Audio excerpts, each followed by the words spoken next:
Bonjour et bienvenue sur cette deuxième vidéo consacrée à Olivier Ledroit. Dans la première vidéo, nous avons parlé d'art, de subversion revendiquée et de liberté artistique utilisée comme un bouclier.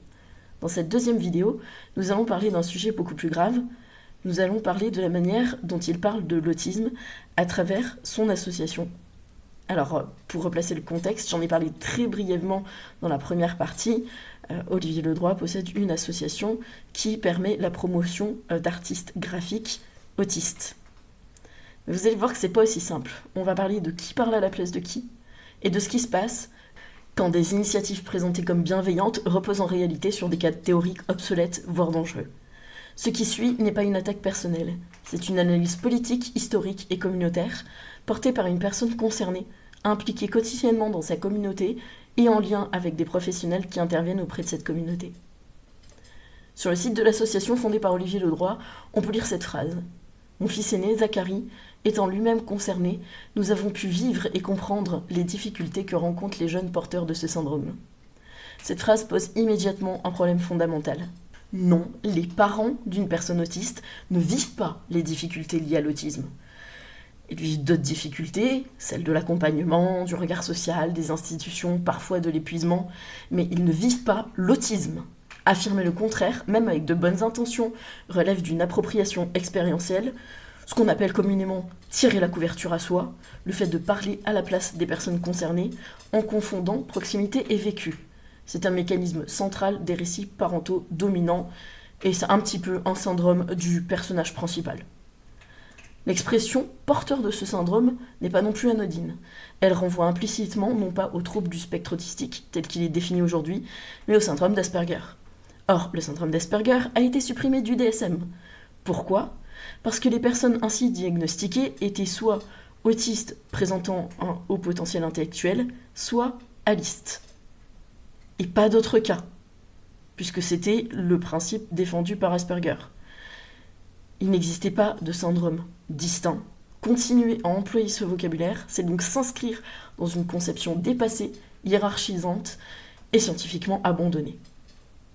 Donc pour rappel, puisque je l'ai évoqué, le terme Asperger vient du spécialiste pédiatre autrichien Hans Asperger, dont les travaux ont été réévalués historiquement et qui montrent sa participation active et volontaire à une logique de tri des enfants selon leurs valeurs sociales sous le régime nazi. Certains étaient jugés récupérables, d'autres étaient envoyés vers des institutions où la majorité sont morts. Ce n'est pas un détail biographique, c'est le socle d'une idéologie, d'une vision de l'autisme fondée sur la sélection, la performance et la conformité sociale. Parler d'Asperger aujourd'hui, ce n'est jamais neutre. Sur la page « Qu'est-ce que l'autisme ?», le site de l'association affiche une illustration de Spock sur fond bleu. Cette image est accompagnée de la légende suivante. Illustration fournie gracieusement par Marie-Alexis, tirée de sa BD « Le bleu, BD pédagogique sur l'autisme ». Ce choix-là n'est pas non plus anodin. Le bleu est historiquement associé à la vision selon laquelle l'autisme serait essentiellement masculin. Spock est l'archétype parfait de l'imaginaire Asperger. C'est un homme rationnel, émotionnellement distant, socialement inadapté, mais intellectuellement supérieur. Cet imaginaire a eu des conséquences massives. Il est l'une des raisons principales pour lesquelles les femmes, les personnes non-binaires et de manière générale les trans sont massivement sous-diagnostiquées, souvent jusqu'à l'âge adulte. Non pas parce qu'elles ne sont pas autistes, mais parce qu'elles ne correspondent pas à ce modèle masculin.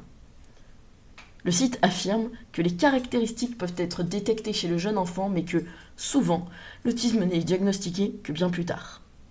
Présenté ainsi, c'est extrêmement trompeur. On frise la désinformation. Les faits actuels sont clairs. Les signes sont observables dès 9 mois et jusqu'à 6 ans de manière identifiable. Le diagnostic tardif est le résultat d'un échec du système, pas une propriété de l'autisme.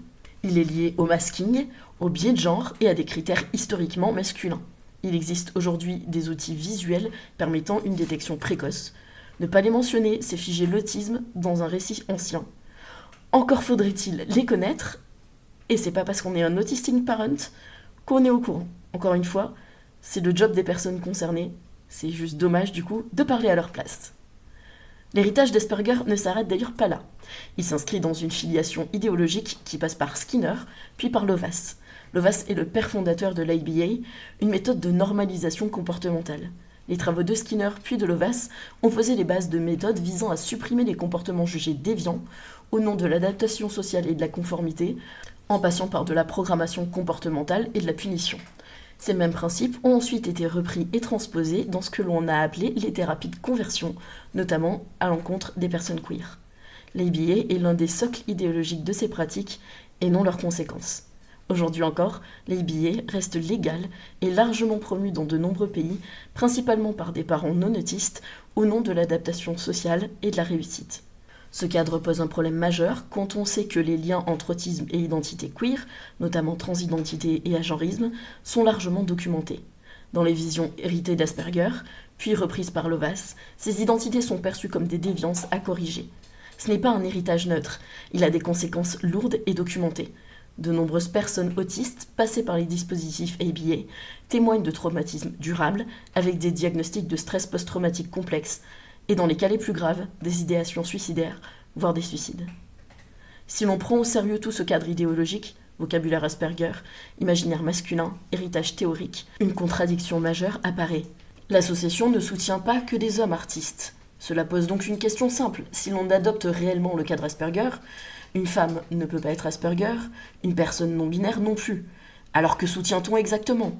Des personnes autistes, auquel cas le vocabulaire est faux, des personnes qui s'auto-identifient sur une base erronée, ou une confusion entretenue, volontaire ou non, entre autisme et Asperger. Ce paradoxe révèle une incohérence profonde du cadre théorique utilisé. Je vous laisse déduire de la partie 1 sur Olivier Ledroit et son regard sur la subversion et son rapprochement de l'extrême droite, sur le côté volontaire ou non de la chose. Dans tous les cas, l'adhésion à l'association est ouverte à tout le monde, mais une adhésion gratuite est spécifiquement proposée aux personnes dites concernées, définies ainsi, personnes certifiant sur l'honneur avoir été diagnostiquées autistes et ou Asperger, ou tout autre trouble du spectre autistique. C'est cette définition qui me pose problème. Conceptuellement, on est soit autiste, soit aliste. Il n'existe pas de tout autre trouble du spectre autistique. Cette confusion révèle une compréhension insuffisante de ce qu'est réellement le spectre, et encore une fois, le danger de parler à la place des personnes concernées. Avant de conclure, il est nécessaire d'élargir le propos. Le problème ne se limite pas à une association ou à une personne. Il s'inscrit dans un phénomène plus large, souvent désigné sous le terme d'autistic parent. Ce terme ne désigne pas des parents autistes, mais des parents d'enfants autistes. Il ne désigne pas non plus l'ensemble des parents d'enfants autistes en général.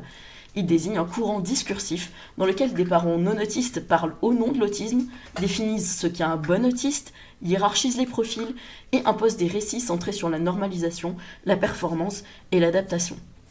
Ce courant est très fréquemment corrélé à des positions politiques conservatrices, voire d'extrême droite. Le rejet des luttes féministes et queer, les discours sur la décadence morale, les obsessions de l'ordre, de la discipline, de la conformité, la relativisation, voire négation de violences historiques. On l'a encore vu récemment avec une figure médiatisée se présentant comme Autistic Mom, qui a volontairement privé sa fille de la connaissance du fait qu'Anne Frank a réellement existé, puis jouant sur l'idée qu'elle serait morte d'une maladie afin d'évacuer la responsabilité directe du nazisme. Ce type de récit n'est pas anodin. Il s'inscrit dans une stratégie idéologique bien connue. Dépolitiser les crimes historiques, dissoudre les responsabilités et instrumentaliser l'autisme pour faire passer des narratifs réactionnaires. L'autisme devient alors un outil rhétorique et pas une réalité vécue. Ce qui pose problème ici, ce n'est pas l'intention, c'est le cadre. C'est un cadre fondé sur une terminologie obsolète, un imaginaire masculin hérité d'Asperger, une prise de parole parentale dominante et une méconnaissance, voire un refus, des avancées portées par les personnes concernées. L'autisme n'a pas besoin d'être expliqué par des parents pas concernés, il a besoin d'être écouté.